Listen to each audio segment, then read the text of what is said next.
नमस्कार। अपना टॉपिक है मोहम्मद गौरी एवं उसके आक्रमण। मोहम्मद गौरी एक विदेशी आक्रमणकारी था।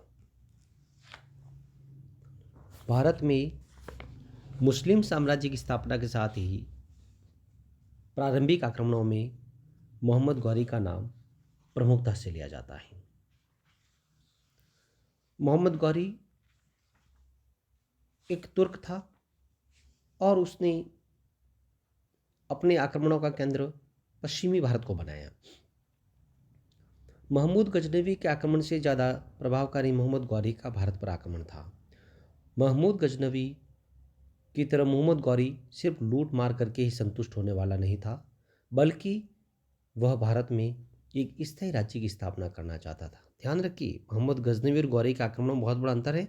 हम वर्तमान में गौरी की बात कर रहे हैं। गजनी साम्राज्य के पश्चात मध्य एशिया में गौर राजवंश का उदय हुआ। गौर एक क्षेत्र का नाम है, ध्यान रखिए, गौर एक क्षेत्र का नाम है और वहीं से ही गौर वंश की स्थापना होती है। गौर पहले गजनी के सामंत थे, परंतु गजनी की शक्ति कमजोर पड़ने पर गौर ने अपनी स्वतंत्र सत्ता कायम कर ली। बाद में गजनी पर भी गौर वंश यानी शंशवनी वंश ने अधिकार कर लिया। शहाबुद्दीन मोहम्मद गौरी शहाबुद्दीन मोहम्मद गौरी जो 1173 ईस्वी में गजनी का शासक बना, मध्य एशिया की राजनीति से बाध्य होकर तथा भारतीय राजनीतिक दुर्बलता से आकृष्ट होकर उसने भारत पर आक्रमण किया। 1175 ईस्वी से 1205 ईस्वी के बीच मध्य उसने भारत पर कई बार आक्रमण किया। ध्यान दीजिए, महमूद गौरी ने भारत पर कई बार आक्रमण किए। गौरी के आक्रमण के समय भारत की राजनीतिक दशा सर्वथा असंतोषजनक थी। उत्तरी भारत में अनेक स्वतंत्र राजपूत राज्य अस्तित्व में आ चुके थे, जिनमें आपसी सद्भाव एवं मैत्री का सर्वथा अभाव था। यानी कि यहाँ के स्थानीय शासकों में एकता का अभाव था। वे एक दूसरे के प्रति अविश्वास रखते थे एवं उनमें राजनीतिक एकता नहीं थी। अनेक स्वतंत्र राजपूत राज्य अस्तित्व में आ चुके थे, जिनमें आपसी सद्भाव की कमी थी। पंजाब पर गजनी वंश का शासक था। सिंध और मुल्तान गजनी के प्रभाव से स्वतंत्र हो चुके थे। अतः गौरी ने सर्वप्रथम सीमांत प्रदेश पर अपना नियंत्रण स्थापित करने का प्रयत्न किया और 1175 ईस्वी में उसका पहला आक्रमण हुआ। वो गोमल दरा से पार करके मुल्तान तक आ धमका और मुल्तान तक आने के बाद में उसने 1178 ईस्वी में राजपुताना मार्ग से होकर के गुजरात में प्रवेश किया। इस प्रकार गुजरात का चालुक्य वंशीय शासक मूलराज से उसका कड़ा संघर्ष हुआ। इस युद्ध में गौरी बुरी तरह पराजित हुआ तथा किसी तरह अपनी जान बचाकर भाग निकला। ध्यान रहे, मोहम्मद गौरी ने जब भारत पर आक्रमण किया तो वो गुजरात क्षेत्र में प्रवेश किया, तो गुजरात के चालुक्य वंशीय शासक जो थे मूलराज ने गौरी को परास्त किया।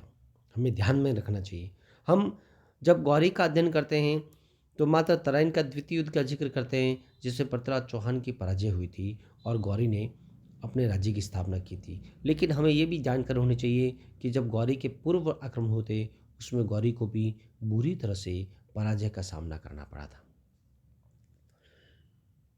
राजपूताना में पराजय के बाद मोहम्मद गौरी ने यह बात अच्छी तरह समझ ली कि भारत के भीतरी भाग में प्रवेश करने का सबसे महत्वपूर्ण रास्ता पंजाब होकर है।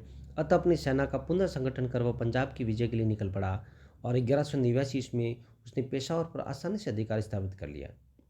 पंजाब में गजनी वंश का शासक खुसरो मलिक मोहम्मद गौरी का मार्ग नहीं रोक सका। लाहौर पर मोहम्मद की विजय हो गई। इस प्रकार 1181 ईस्वी में गौरी ने लाहौर पर अधिकार करने का प्रयास किया। धीरे धीरे उसका लाहौर पर भी अधिकार हो गया। पंजाब की विजय ने गौरी के हौसले बुलंद कर दिए। धीरे धीरे लाहौर को उसने अपना केंद्र बना लिया। इस प्रकार है वह उत्तरी भारत की ओर बढ़ा और धीरे धीरे वह थानेश्वर के निकट तराइन के एक मैदान में आ गया। और तराइन एक क्षेत्र था जहाँ पर प्रथम बार पृथ्वीराज चौहान और मोहम्मद गौरी के बीच युद्ध हुआ।